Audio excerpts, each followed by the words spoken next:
Well, I mean, obviously, we talk about the 5-on-3 statistic. You know, we lost what was a game one because we gave up a 5-on-3 goal, their first goal. Um, they had multiple 5-on-3s in the first period. You could see in the first period how desperate we were going to play. The shot blocks were tremendous. The desperation. Our first period was as good a first period, good as any period that we've ever had all year. I mean, I liked our first period a lot. I had a good feeling about the first period because if we had to kill off all those 5-on-3s and all those penalties, and as good as our penalty kill's been, if we could get out of that, I felt we'd be in good shape. Obviously, the power play again, Belsey coming up big, and what do you know? We get a 5-on-3 in overtime, and we cash in. So, you know, the statistic I talk to you guys about all the time about 5-on-3s was very true tonight. Kind of fitting Garrett scores the winner after he had the two breakaways, which could have kind of sealed it either way, but I mean, he kept on working. The guys just kept on working. Well, you know, he had a game where he had multiple points, and he had another game where he didn't have any points, but he was so effective. And I think one of you guys had an article about that, and it's the truth. You know, he's a guy that when he's playing a game, his game, necessarily the stats don't truly indicate his net worth to the team. So he's a type of player that's hard to find at this level. There's a reason, obviously, he's got so many American League games, and I would expect the same of him next year. But we're just going to hold on to him as much as we can here. What do you tell him tomorrow? Yeah. What are you telling them for tomorrow? You know, I just told them, hey, we're going to show up. We're going to have an optional skate tomorrow. You know, but let's stay together. You know, let's have some fun tomorrow. Maybe it'd be nice out, play outdoor sewer ball, ping pong. You know, we're enjoying each other's company, and that's the whole thing. Is that you know we don't want this thing to end. We got a great group of guys. We put ourselves behind the 8 ball. We're in this situation for a reason, and now it's a coin flip here heading into Game 7. Is fatigue at all a concern after 3 overtime games in a row? It's a good question. I think, you know, as a coach, you're obviously concerned about that. We have healthy bodies. You know, putting in Mears tonight, you know, and no Crowder gave some different guys some different minutes tonight. You know, we'll take a look at the film and see, you know, what guys deserve to be in a lineup come Wednesday. But I thought the guys, all of them really, you know, chipped in tonight. You've talked about greasy goals throughout the playoffs.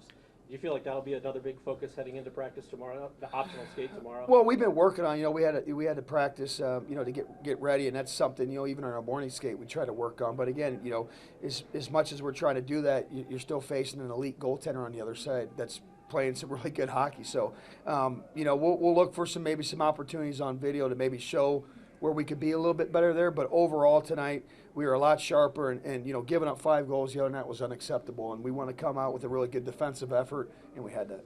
You had a timeout before the 5-on-3. Did you emphasize anything in particular, or was it? Well, yeah, I mean, yeah, we talked about, you know, what kind of shape we wanted to get into, and the guys executed. And even though we didn't get the opening face-off, Southie did a good job of making sure we got the puck in the zone, get it set up. I think that's the number one thing on any power play, 5-on-3, 5-on-4, so try to get it up into the shape.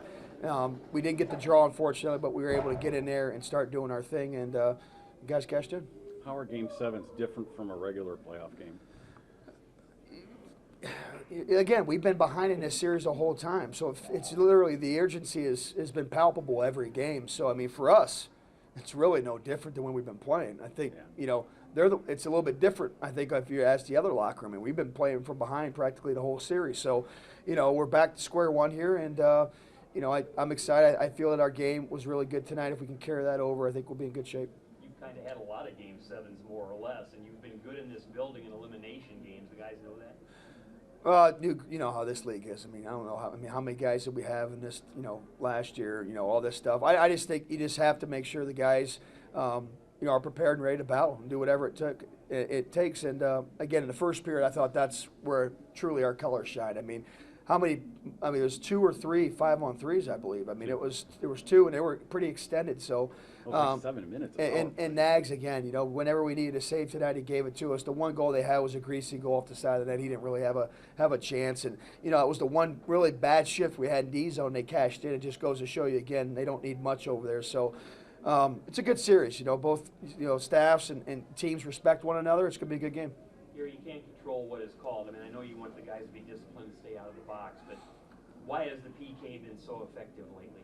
I just think the guys are out there and they're executing. You know, I mean, it's you know, we've worked a lot on it. You know, after the first 2 games, even though it didn't really hurt us, except for the 1 5-on-3 we gave up in the first game, there were some opportunities to get better, and I think we have an understanding. We've shown a lot of video because Cincy.